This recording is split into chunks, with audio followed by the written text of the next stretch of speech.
Hey guys, how are you? This is Avis. So I'm just getting back to my car, and I was out here. I'm still in DC, but I haven't left. I just got back to my car, and I'm still processing a lot of what I saw today. So I just wanted to come on for a second and just download a little bit. This whole situation. Hey there, Dwayne. How you doing? Honestly, I've been a little numb. Hey, Nadine. Throughout this whole situation, it's been hard for me to, I haven't even brought myself to watch the full video of the murder. I can only get through the first few seconds of it. Hey, Susan. It was an emotional day, Dwayne. I'm gonna post some pictures after I finish this live of some of the most moving signs that I saw today. Hey there, Wanda. And I how do I process my thoughts? Okay, so you guys know. Hey Ed, how are you? Hey Adrian. Hey Harold. So y'all know I have boys. Hey Tamika. But you also know this is not a problem that's exclusive to black men, right? There is Breonna Taylor, and it made me feel good, and she's just one of many.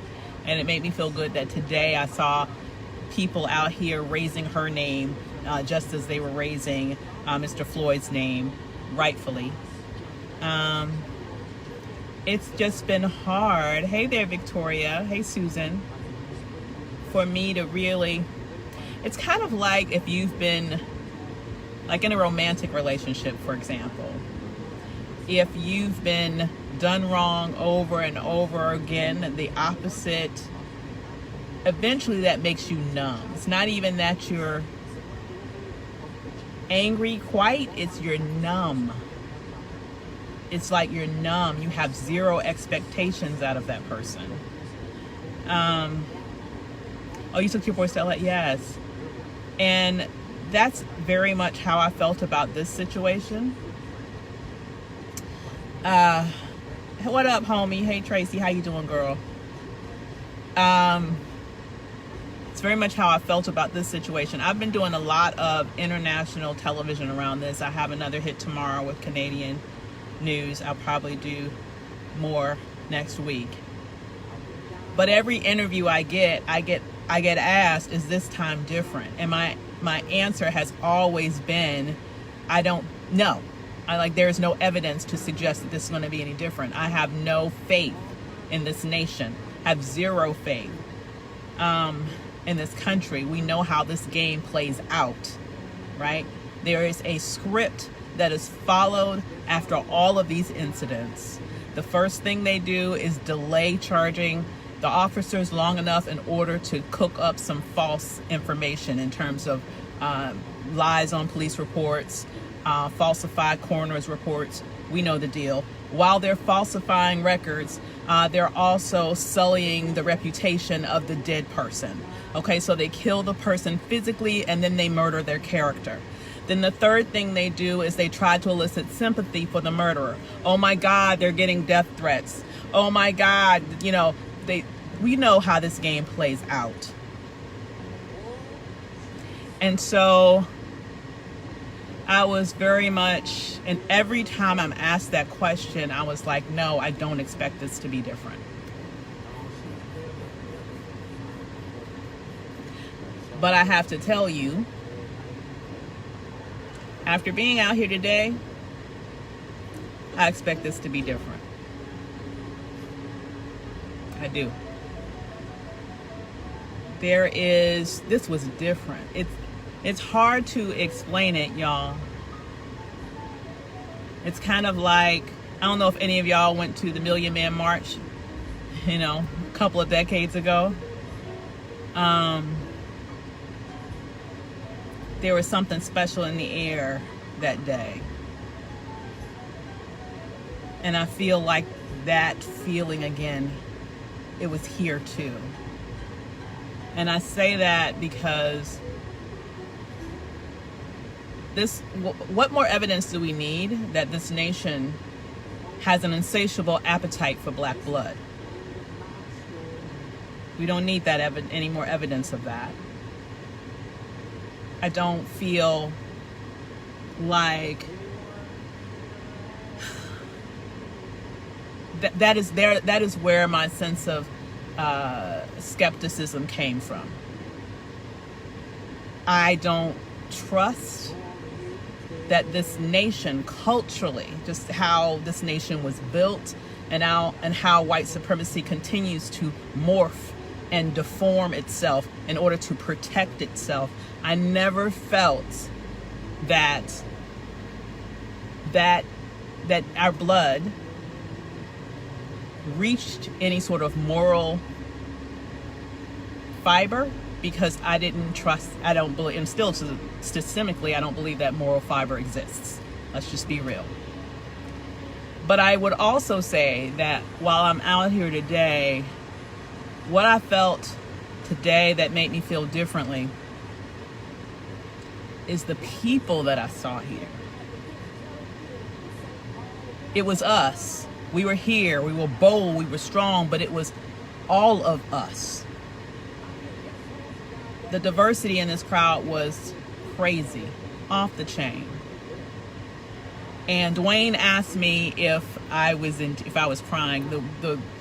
I spent a lot of time today processing and documenting. That's what I was doing today. I was taking a lot of pictures of signs that moved me because I wanted to record this history. And the one that really literally brought me to tears was actually one that was carried by a white woman. And it said, "Mama is here and Mama is pissed." Mama is here and Mama is pissed. Let me tell you, that sign about took me out. That sign about took me out. I saw an Asian woman carrying a sign with a Fannie Lou Hamer quote. I saw a Latino man carrying a sign saying, "I'm not black, but Black Lives Matter, and I see you." What I want you to know is, I took a picture of the sign. I did. I'm going to post the pictures as soon as I finish this live. I took a lot of that sign, let me tell you, took me out. Took me out. So a few things are making me cautiously believe that this might be different.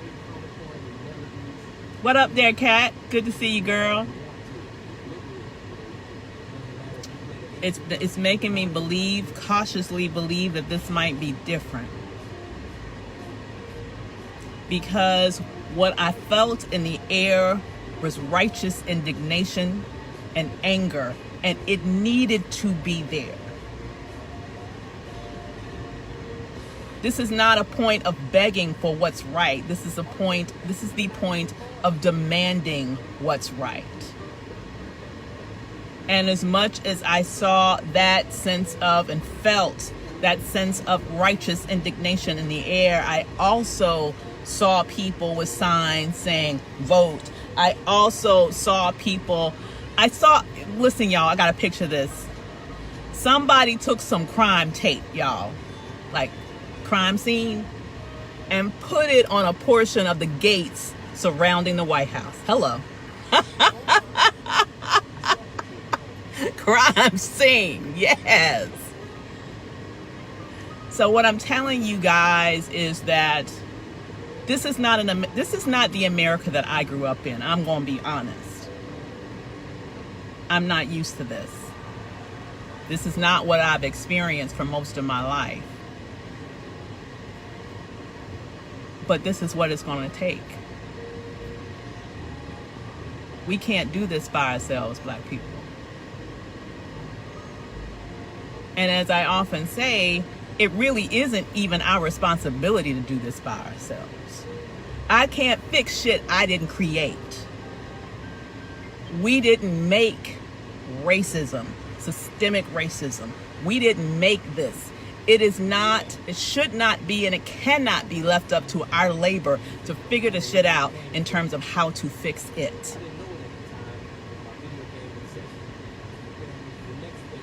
Thank you, Amy. I appreciate that, sis. So what I'm saying is I leave here today feeling cautiously optimistic. Thank you, Kat. Exactly right. That's my sister from another mister right there. Kat is the truth. Kat is the truth. I leave here today feeling cautiously optimistic. I see people here that are not only outraged, wide-eyed, conscious to what is. What up, Karen? Good to see you, girl. I also see people here who are organized and organizing. I see a lot of, it was a lot of focus on voting out the Trump-Pence regime. Because let me tell you, it will take all types of power to undo this mess. It will take power in the streets. It will take power in the halls of Congress. It will take power in the White House. It will take power everywhere to unravel this ish. We need to be everywhere. People of goodwill need to be everywhere. Electra says, will there be enough momentum to change the systemic racism built into the various institutions? Will there be enough momentum to get the racist criminal and his entourage out of the White House? That is a good question. That is the question, right? It's like, that is the question. I hope so, but it will not happen on its own. You know, we're about to come up on the 4th of July soon. I don't celebrate that. I am more on the Frederick Douglass end of the spectrum. What to the slave is the 4th of July. But I will say Frederick Douglass said something that is so profoundly true. To this day, it rings, and it's one of the motivating factors behind me and what I've done and what I do, right? Frederick Douglass said, power concedes nothing without a demand. Power concedes nothing without a demand. Today was a demand. The day before that was a demand. We need to have these demands every day and in every form. And the demands take place in the streets.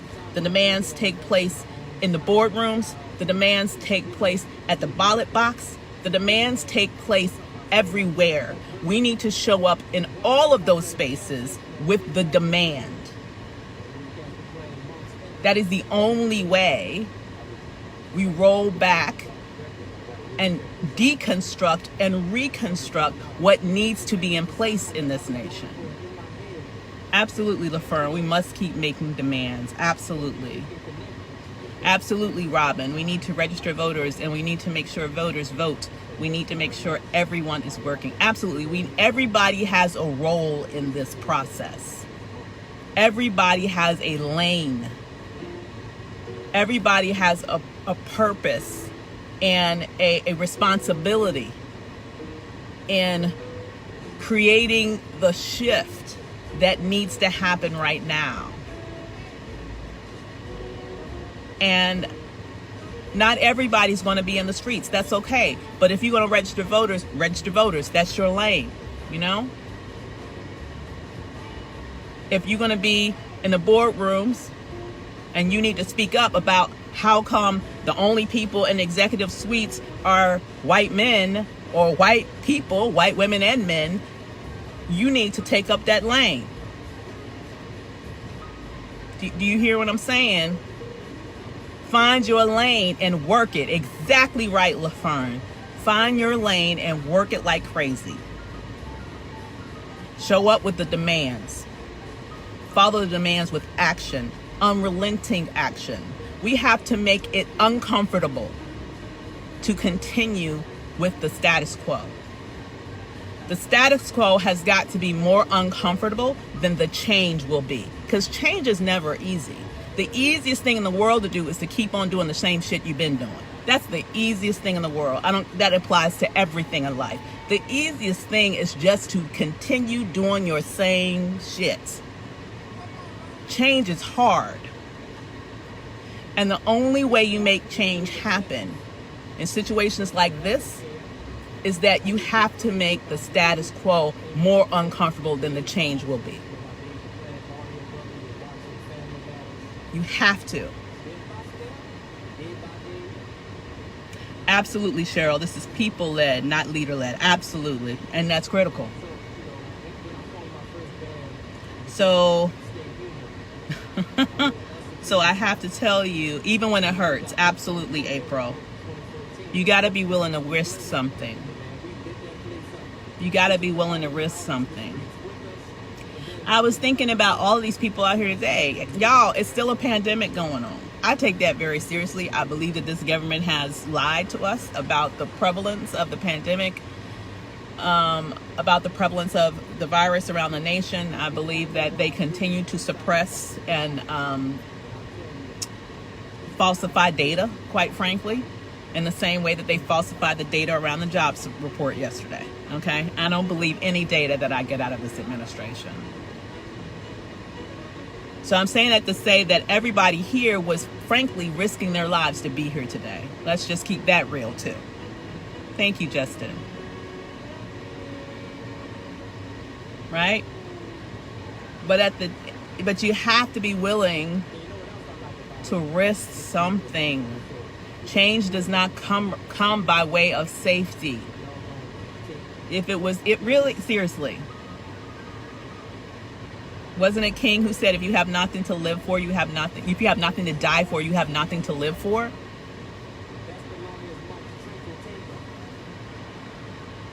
So, what I'm telling you here, exactly right, Robin, the chickens have come home to roost. No damn joke about it. Yes. It's began with ripping the racist statues out. Exactly. That's another. I'm glad you brought that up, Victoria, because I got the chance to witness for myself Black Lives Matter Plaza. Shout out to Mayor Bowser. And I have to say that's important. What many of you guys don't know who have never been to Washington, D.C., or even if you work here, been around here for a while, but you just never noticed, y'all probably noticed a lot of monuments around Washington, D.C., obviously. Beyond the Washington Monument, beyond the Lincoln Memorial, there, if you go peppered around the city, y'all may not notice, are a lot of Confederate damn monuments. Yes. Peppered around the city are lots of Confederate monuments. When I was executive director at NCNW, right in front of us, not only was a Confederate monument, it was also square. Which one? It's basically right in front of the building was the place where it was basically the slave market in Washington, D.C. That's where slaves were bought and sold, right in front of our building. So, of course, they don't advertise it as that. It's called Market Square now. But the market was the slave market. Okay? That's where our ancestors were bought and sold. I know, Robert E. Lee statue coming down in Richmond. Shout out to the governor and lieutenant governor of Virginia to make that happen. No, Emily, not Freedom Plaza, Market Square. Down the street from Freedom Plaza. Freedom Plaza is directly across from City Hall. But if you go down Pennsylvania Avenue a tad more, right in front of the NCNW building, and it's actually a metro stop on the yellow line, is Market Square. Okay, that was the slave market. That's where slaves were bought and sold. So I say all that to say those things exist in this city. Monuments to Confederates, traitors to this nation, exist in this city. Symbolism has power. There's a reason why there was a whole movement to put, like, strategy to put Confederate monuments throughout the South. Symbolism has power. So for anyone who wants to get on here to say that, you know, naming Black Lives Matter Plaza, and putting Black Lives Matter on the street is a waste of time, I'm here to tell you, you don't know what the hell you're talking about. Is it enough? No, but it has power. It has power. It's important. It puts a marker in history to say what you value.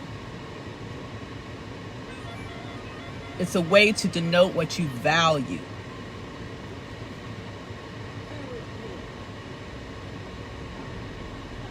So I've strayed a little bit from where I started, but I'm just going to say this. I leave here today feeling,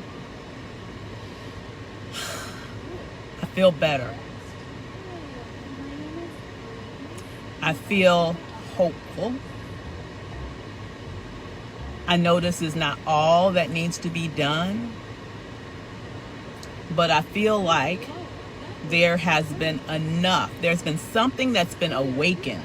It's like a sleeping giant has been awakened in this nation.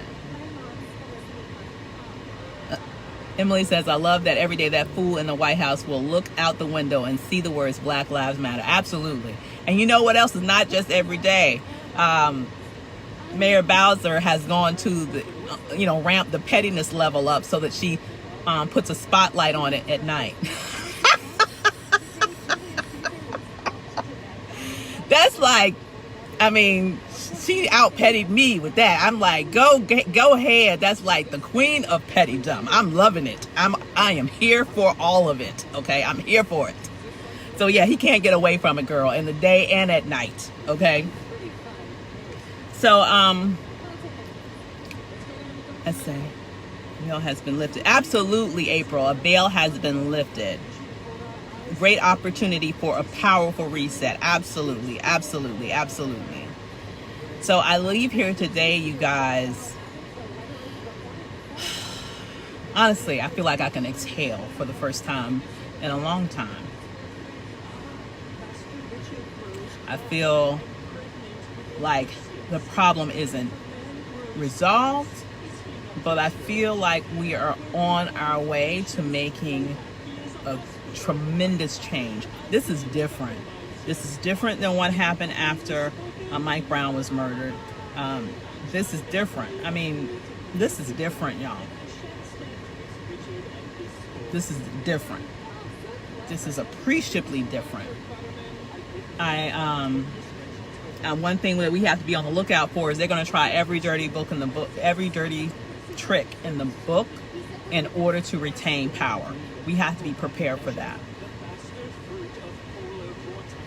They're going to try every trick in the book to retain power. That's why November we have to just overperform. The good thing is, because of the foolishness that did the other day, the foolishness he did the other day, when ish hits the fan, because this is what I predict will happen, and I hope I'm wrong, but I could be right. I think he will lose the election. I think he will try to say that it was rigged, and I think he will try to not leave the White House. And I think that especially because of the ridiculousness that he played the other day, I think he will have to be forcible. I wouldn't be surprised. Let me put it like this. I would not be surprised if the military has to, like, literally carry his ass out of there. And given what he just did the other day, I don't think he'll have any problem doing it.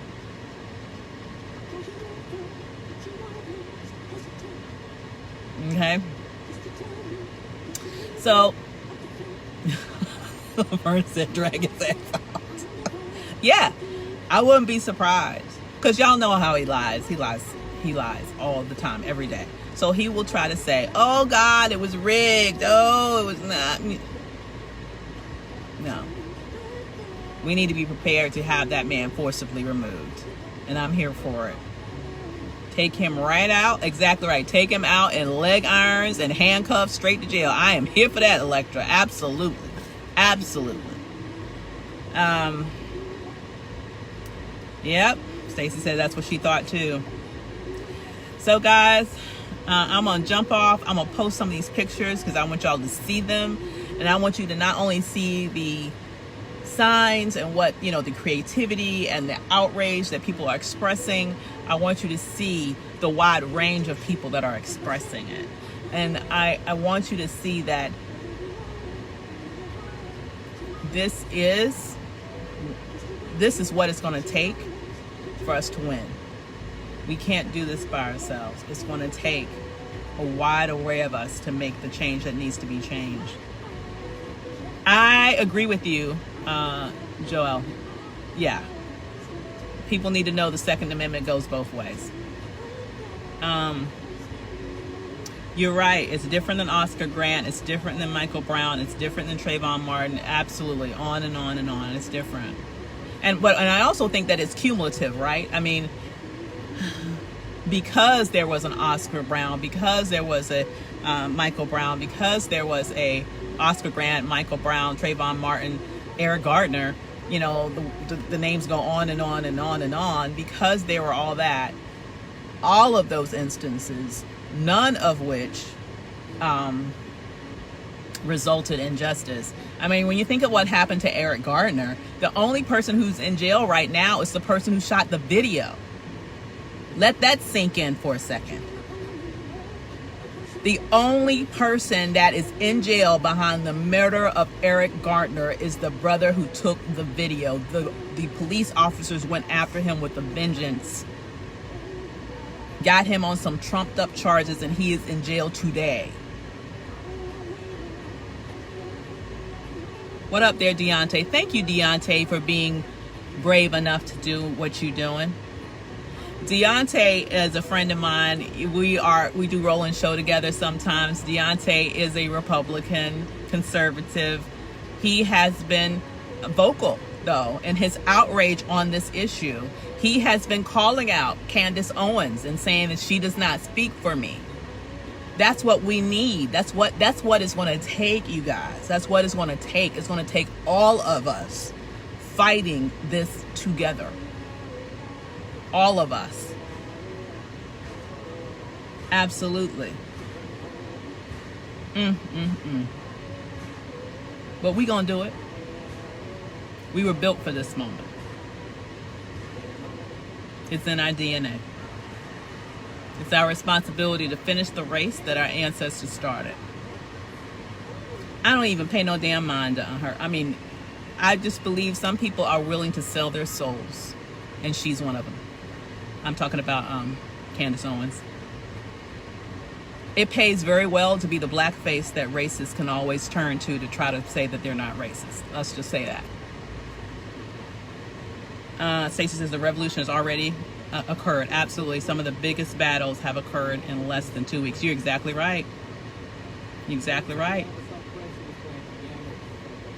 Absolutely right. Absolutely. So guys, with that said, she loves the attention, but I bet you, April, she loves the money more.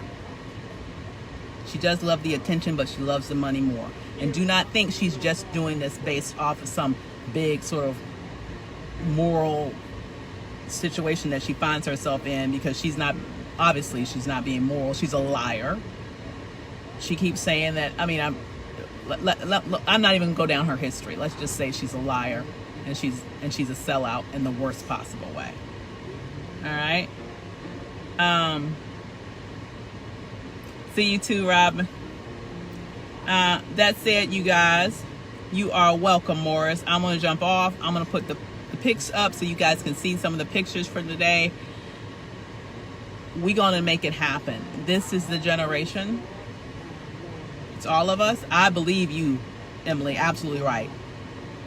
We're gonna make a substantial change when we keep our foot on the gas and not be satisfied with crumbs. Do you hear what I'm saying? Absolutely, James. I'm not even giving her the energy. That said, you guys, I hope you guys have a wonderful evening. Hug your families a little deeper and longer. And I will check you guys out again later. All right? Y'all have a good evening. Take care. Bye, guys.